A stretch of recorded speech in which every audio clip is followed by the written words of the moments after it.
પાદરાનો એક ગંભીર બ્રિજ કે જે વચ્ચોવચ્ચથી તેના બે કટકા થઈ ગયા અને તેમાં અનેક વાહનો નીચે ગરકાવ થતા 20થી 21 લોકોના મોત થયાનો આંકડો જે છે તે સામે આવ્યો છે। તેમાં હવે તંત્ર દ્વારા કાર્યવાહી પણ કરવામાં આવી છે, સસ્પેન્શનની કાર્યવાહી પણ કરવામાં આવી છે, બદલીના આદેશ પણ આપી દેવામાં આવ્યા છે। તેવામાં આ કાર્યવાહી આખરે કઈ રીતે કરવામાં આવી છે, કોની કોની કાર્યવાહી કરવામાં આવી છે? વડોદરા કાર્યપાલક ઇજનેર એવા કૌશલ બ્રહ્મભટ્ટની બદલી કરવામાં આવી છે। આ ઉપરાંત નાયબ કાર્યપાલક ઇજનેર અક્ષય જોશીની પણ બદલી કરવામાં આવી છે। આ સમગ્ર મામલે વધુ માહિતી મેળવીએ હિરેન રાવલ પાસેથી। હિરેન,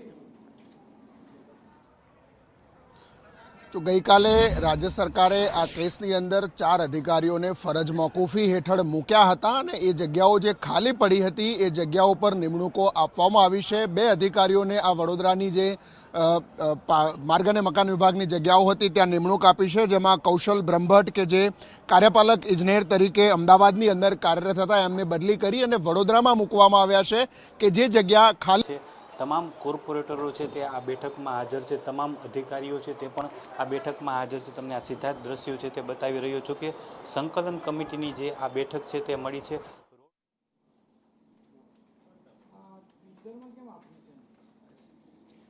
વડોદરા કાર્યપાલક ઇજનેર કૌશલ બ્રહ્મભટ્ટની બદલી કરવામાં આવી છે અને જે જગ્યા ખાલી પડી છે